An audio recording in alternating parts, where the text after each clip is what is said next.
Let's take you down through the way they'll line up tonight. Ward Burton's Dodge sharing the front row with Dale Earnhardt Jr., who makes his first front row start of the season. Pace car off. It's Saturday night. And In Richmond, Virginia. Let's go. Be ready. Boogity, boogity, boogity. all right. Hold your breath, guys. Everybody down in here nice and clean.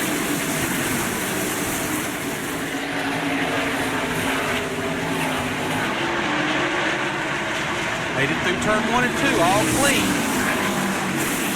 Inside line, the one moving right now, Dale Earnhardt Jr. in the 8 car, the Budweiser car. He's trapped on the outside. He'd like to get down in front of Matt Kenseth before they get to turn 1. Jeff Gordon's in the same boat. He's caught up on the outside, can't get down either. And Steve Park got a great jump from 5th to 2nd. Good, clean start. Right now we have everybody running around the bottom except for Jeff Gordon in the 24. Looks like Mark Martin in the 6 car. We have single file back to about 20. Now he's 4.2 seconds off the lead. As you see what that looks like to Ward Burton, the race leader, down here entering turn 1. Ward Burton stays in command here at Richmond International Raceway in the Pontiac Excitement 445 laps old. A little bit of sprinkles on the glass here. We've completed 58 of 400 laps. Boy, and I tell you, this little bit of rain, if we get a caution here, that's good news for some of these guys that are back in the field, because closing in up in a hurry, Ward Burton set a blistering pace. And I mean, Kyle Petty is one of them that started back in 6th. He's about 2 seconds from being lapped. Leader Ward Burton, what is going on here in your state of Virginia with this weather tonight? Are we going to get this thing in or what? We really need to stop it. Mother Nature cooperate with us tonight, but Virginia needs the rain. The whole East Coast has had a drought forever, and it seems like March, April, and May, weather's pretty fickle in Virginia these days, but awesome racing car with the Cat team has given me. That car is handling great. Looking forward to getting going again either tonight or in the morning. Yeah, we're all looking forward to getting going tonight, Ward. Tonight, yeah. Okay, Mike.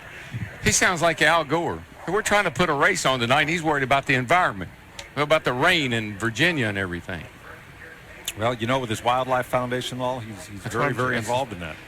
Yep. Well, Dick, tomorrow, Tiger Tom Baldwin Sr. will line up for battle in the NASCAR Featherlight Modifieds. Tonight, his son. You finished second here a couple of times with the old man in the Modified, didn't you? Yeah, you know, we've had some success here in the past in the Modifieds, and, you know, cars running real good. The Cat cars running real good tonight, and, you know, it's a brand new car, in-house car, and from the ground up we built back at the shop. And first lap on the track, I knew it was going to be a good car, just the attitude of the car. And after qualifying, we didn't do much. We just untaped it and changed a little left rear spring there, and had a good happy hour and left the car alone all night. You know, in my mind, I said that's a good baseline. And, you know, the car really took off in the beginning. He was just riding at the end there, and real pleased. If I didn't hit 100 lug nuts in the back, we probably, you know, would have come out ahead of the 2 in the 30. But I think we're good enough to get back by him today. We're real calm today. It's been an awesome weekend for the Cat 22 Dodge, and I hope it just keeps going. You know, I don't know what the weather's going to do, but we'll race tomorrow probably. Now, you told me this is a brand new race car, but back in the Modifieds, you had a couple brand new race cars that you debuted. I think one was called the Fisher for some reason. That was a very fast race car in its debut. Yeah, we had 2. We had a car that we called the Bronx Bomber that me and my dad and about 4 other of us put together. We bought it, and the guy owned it, who owned it was in the Bronx, and about 40-50 miles from our hometown, and they towed it down in a tow truck with a dolly, and the thing was just wheeling there. It pulled up to the shop. Me and my dad looked at each other and went, oh no. But we worked day and night for about three days straight on it, and got it to the racetrack, set on the pole, and won the race, led every lap at Riverhead Raceway, a big tour race we had there. And that was we called that the Bronx Bomber. The Fisher, I built the body on the 8 car with Steve Park driving the Sunoco car, and it was a real wide car. I built a lot of downforce in it, so I thought back then. And Park looked at it and goes, man, that thing looks like a snowplow. And Fisher snowplows from up north, and Well, just call it the Fisher, and that thing won a lot of races also. But, some good old times there. The modifieds are going to be running the Spring Sizzler tomorrow at Stafford Motor Speedway, and I'm real excited. We're going to be testing in a couple weeks at the Thompson Speedway with the Cup car on a Monday and Tuesday, do some testing, and I'm real excited about getting back to my home roots there and seeing that track and seeing some people. But, real happy with the Cat car. The car's run real good, and looking forward to getting this race on the way. He's also excited because next Saturday night, Mike, Tommy Baldwin Jr. will marry Beth Bruce in Charlotte, North Carolina. And I like to say hi to her because she's back home she got operated on back on Wednesday. Hope she's doing good. I'll see you when I get home. Mike? Coming up on quarter distance, and as he did in the long green flag run last night, Ward Burton is doing a disappearing act. I'm telling you, he's just checking out. I mean, that car just looks pretty good. I'm telling you, it looked awesome last night. He's picking up right where he left off, right, Matt? You're exactly right, DW, and that was a major concern for his crew chief, Tommy Baldwin Jr., is how that car would run today. In the daytime, Tommy, that car looks like it's picked up right where it left off last night. Yeah, we were really concerned about being back at, losing a little track position, but, car stuck on the bottom, pass all them guys. I think all it did was help Ward's confidence a little bit right now. I think we just got to start pulling the reins back a little bit, if anything. But real proud of the guys back in the shop, brand new race car, like we said last night, and everything's so far so good. Up until 1999, Ward Burton has never led a lap here at Richmond. Believe it or not, he's never scored a top 5 finish. If this car holds true, he could break that one this afternoon. To Steve Byrnes. Matt Kenseth has passed leader Ward Burton to get one of his laps back, but Burton is now starting to mow down lapped cars. And I got to tell you, if Ward Burton will just control his emotions, be patient, there's nobody that can run with him. He's fast. He's the fastest car on the track. Car looks great. He could win this race, but he's got to be cautious. Boy, if you ever have to practice patience, it's in lap traffic. Well, on a short track like this, I mean, you got to just be careful. You don't want to beat the car all up. Tommy Baldwin and company already getting the left side tires on. Ward Burton's down and away, but he is not going to beat the 28 off pit road. No adjustments. He said the car was sliding the nose a little bit. I just don't think there's much we can do about it.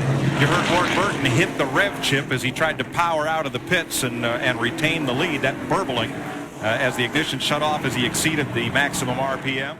The 28 of Ricky Rudd, the leader, is in. 4-tire change, no chassis adjustments. It's going to be a big race off pit road. The 41 is going to beat the 28. Ward Burton came in. His car was a little tight. He came in because the 28 did. And Ward Burton in the 22 car, he's in the garage area. Went straight to the garage area, but in the middle of 3 and 4, he didn't even come to pit road. The pole sitter and the best car here for most of this race has parked it. I see no damage.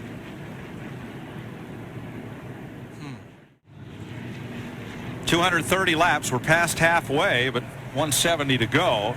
6 cars involved. Jeff Burton, Casey Atwood, Stacy Compton, Jerry Nadeau, Mike Skinner, and Kevin Harvick. Now, after that happened, Ward Burton drove straight into the garage. Dick Berggren, why? Well, he really doesn't want to talk to anybody right now, Mike, and I surely can understand that, but there is a trail of liquid that goes from the racetrack to directly underneath this automobile and a puddle of oil underneath the car. One mechanic looking underneath. Tough day for Ward Burton. He surely thought he was going to win the race today. Not be his day. Ward, what happened? I broke the transmission. There it is. Transmission on Ward Burton's car. 22 car, pole sitter, he's going to be back on the racetrack after having the transmission problems. 36 laps down. And a car that coulda, woulda, shoulda won it. Ward Burton, our pole sitter, looks like it was pretty much going to be a Ward Burton day. Boy, it did. There's the transmission up. Hey, it's Steve Byrnes. I caught up with Sterling Marlin, drive the Coors Light Dodge. How's it running, Sterling? I don't know, pretty good. Talked to Glove and Lee and the boys, and pretty good. There you have it, straight from his mouth. We just want to get it in, and I think car run pretty good in practice, and let's get it in tonight. Have Sunday off. What do you think? Sounds good to me. Time to get on the boat and go riding. We got a pretty good car. We're just a little bit tight and freed it up, and I think we'll be okay once we get going back. Hope we do. It'll be pretty good. Pretty good. All right, let's go. Want to go? Let's go.